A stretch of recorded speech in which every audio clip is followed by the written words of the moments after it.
What's going on, guys? This is Mike. This is a dirty promotion video. I won't make a very big stink about it, but I do need to let you know that I'm going to go ahead and produce a video for the plotter. How to dial in a plotter, whatever plotter you have, how to get it pretty perfect and stuff like that. And while I'm at it, let me go ahead and take advantage of, let's say, the blade cutting a pattern of window tinting on a window, how it refers to the blades themselves, whether they're good or bad, or they last or they don't last. Okay, let's go ahead and I want you to take a look at something, okay? Typical scissors, they have typical this right here. And if I go with the scissors and I blunt them with any type of metal, if I blunt them, you know, this type of metal is gonna fold a little bit, and of course will not give you a very precise cut where it's folded. Where am I going with this? I want you to see something real quick. So we have these right here. You put them in a certain angle, the scissors, and you just go ahead and let's say, without even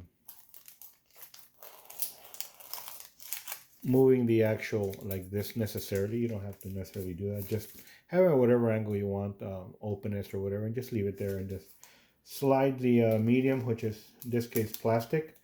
This plastic does remind me of window film, and so I can do this, and you already know that I can do this with a million pieces of these, right? Just all the way across. Window film will behave the same way. Okay, very typical. I mean, I've been using these scissors in my desk for a long time for various things that I do related to hobbies, fabricating my tools, etc., etc. So anyway, so that's what I'm getting at. We have a window of a vehicle, and it does have a rounded corner.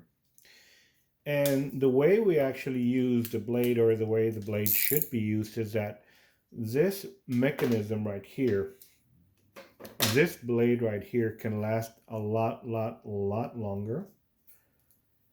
You know, if it was just used for its intended purpose, meaning like this blade is going to cut the medium, is going to cut the window film, and not be dulled or bent or anything, and it can last you a very long time. Okay.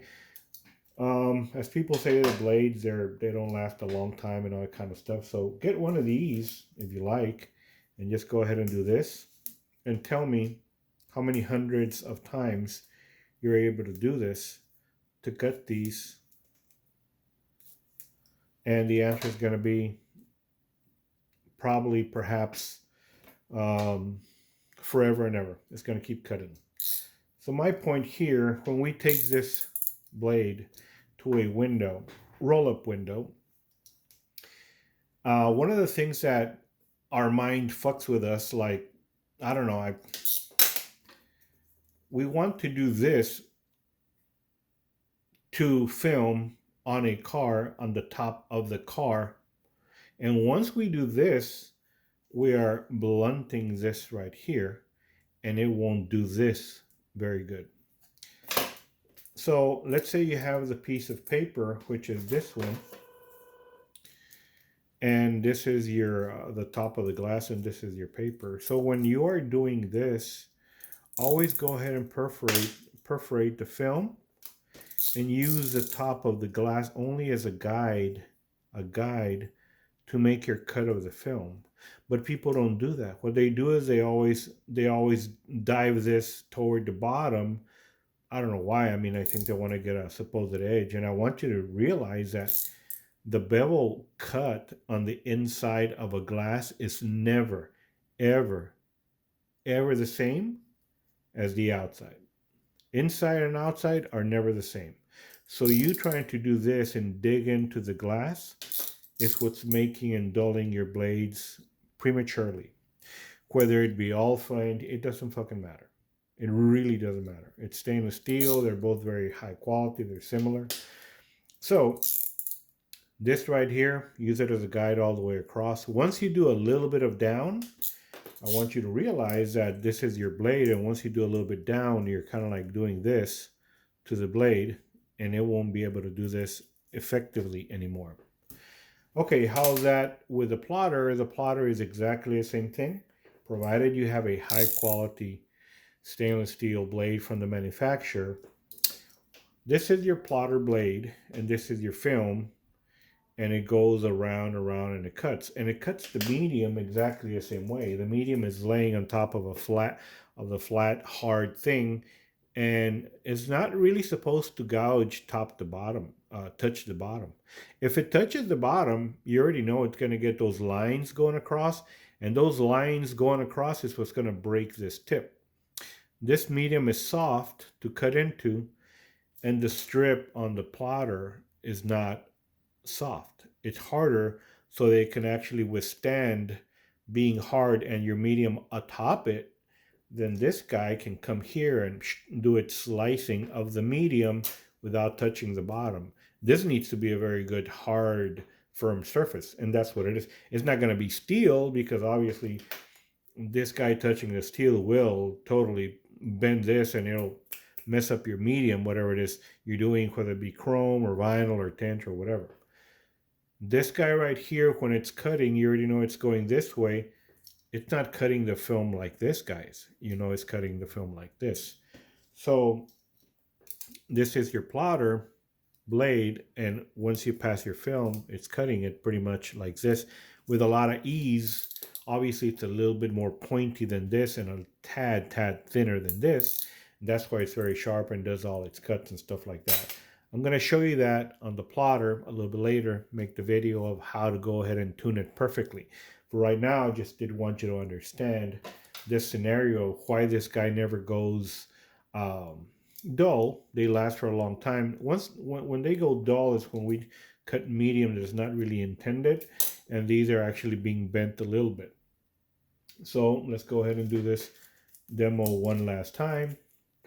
You have your medium, which is like film right here, and you just have it in a certain position, and it's going to cut. And I want you to let you know that this medium right here is not as sharp, is not as sharp as an actual blade like this. This is a lot sharper. It'll cut you. This will not necessarily cut you, not like this normal, no, but this will.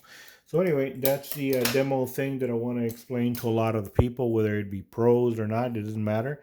When I see people doing videos and they're doing it real fast, I just hear the on the top when they do it. You hear it. That means they're actually using this. I have no idea why. They want to go ahead and bend it down and then do the similar to when you're shaving a window. I understand that the concept of shaving is very different than when you're actually cutting a pattern. When you're cutting a pattern, you perforate the thing at the top and then just follow the guide all the way across. The way you're going to spin this blade is that, let's say when you're going to get a corner and you're going to round it off, when you press down with your tip, that's the tip when you're rounding a corner on your edge of the glass or even on the window itself of the vehicle. When you're pressing down, it does dull the point this way or this way. So therefore, once you start making cuts on the glass, it's always good to go ahead and clip the deal off, because that is what's spending. But when you're actually cutting patterns, if you wanted to make your blade last a long time, don't dig it down. Just go ahead and use the actual glasses, just your ruler per se, all the way across without having to grind it across. Guys, have an awesome day.